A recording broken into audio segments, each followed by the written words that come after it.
Magandang hapon ulit mga kabisyo, mga tropa. So, ngayong araw meron tayong unbox dito na galing kay Sir Arniel from Talibon, Bohol. So, galing ito ng Talibon, Bohol. So, itong pinadala niya is isa itong indoor receiver. So bali yung buong unit sana ang ipapadala ni Sir, kasi tinutulungan ko siyang i-book para makarating dito. So bali accidentally na sabi na airgun ang laman ng box, kaya hindi pinuntahan ng courier. So sabi ko sa kanya, para may padala niya na mabilis, kahit yung receiver na lang. So yung receiver na lang ang pinadala niya. Total, ang gagawin lang naman natin dito is ika-calibrate natin na caliber 22, kasi 177 itong receiver niya. Yung PCP niya gusto niyang ipa-recalibrate into 22.22 caliber na barrel. So buksan natin, tingnan natin kung ano yung itsura ng kanyang receiver. So ang init, sobrang init guys.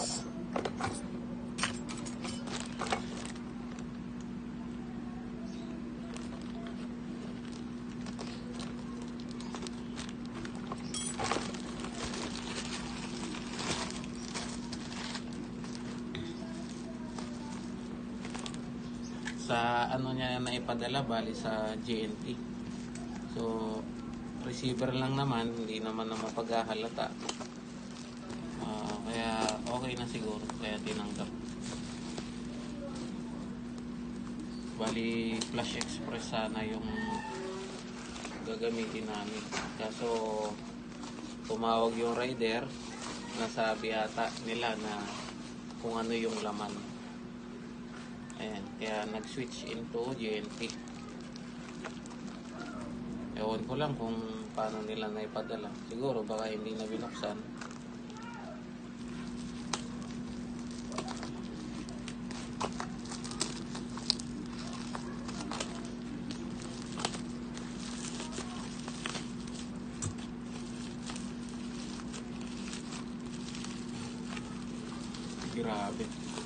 Grabe pagkabalot nito. 3 beses to binalot.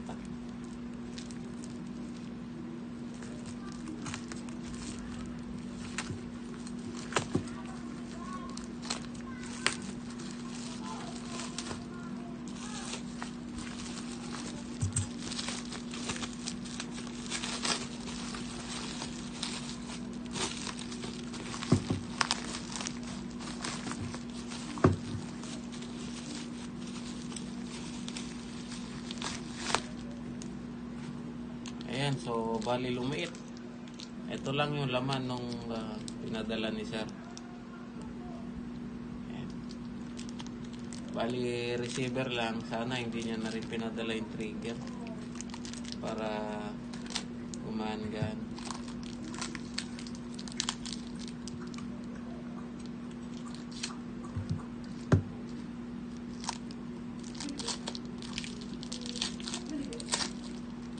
Yun lang ang pangit, dapat hindi gumagamit ng ganitong packaging tape na kulay brown kapag sa receiver, kasi dumidikit.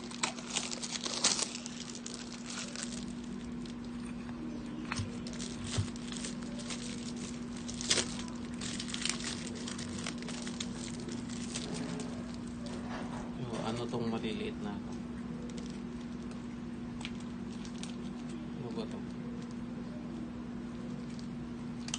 Tornilyo. Oran. Spring.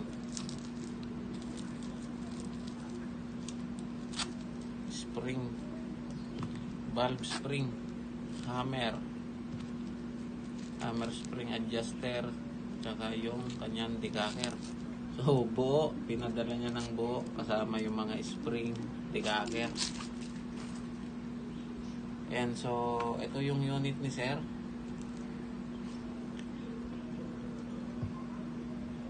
Ayan, Tactical Predator. Ayan, so, ito yung kanya unit. So, medyo matagal na rin siguro to kasi marami ng gasgas.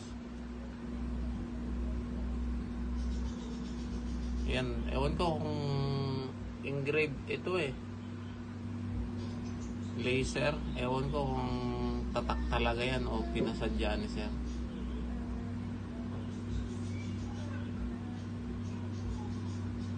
Ayan, so ang gagawin natin dito, lalagyan natin ng barrel na either 24 inches na AC. Ayan, so na-damage yung receiver mo, Sir, kasi magkadikit yung yung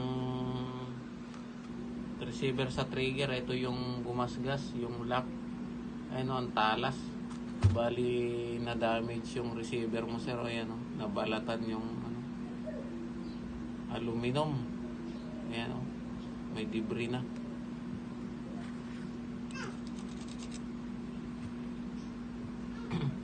Ayan, so siguro ilalagay natin dito.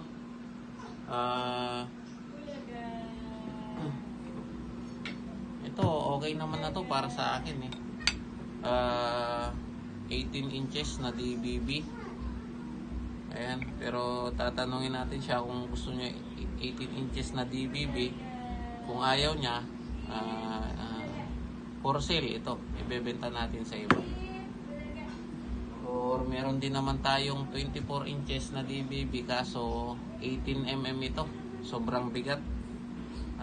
Pangit lang dito kapag ito nilagay natin, yuyuko yung barrel sa dulo kasi mabigat at saka nasa 1.5 inches lang yung papasok sa receiver, 13mm diameter pa, so yuyuko talaga pagdating doon sa dulo kasi masyado tong mabigat. Siguro ang ilalagay natin, papipiliin natin siya or choice niya kung 18 inches. So sa 18 inches okay naman na eh, maganda naman na yun. Pwede na siyang makatira ng malayuan doon. So 18 inches na DBB or 24 inches na AC barrel galing kay Arjun.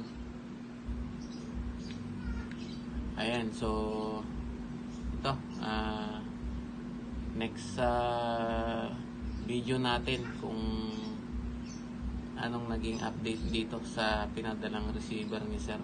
So sa sa mga gusto pang magpa-recalibrate or magpa-change barrel, 177 into 22, ayan, or sa mga gusto magpa-upgrade or magpaayos or kahit o locally made man na PCP or Indo, yan. So kontakin nyo lang ako sa Facebook page ko na J Velasco. So J-A-Y Velasco. Yan, i-PM nyo lang ako doon or message nyo ako, chat nyo ako. Or tawagan nyo ako sa number ko na 0906-2240012.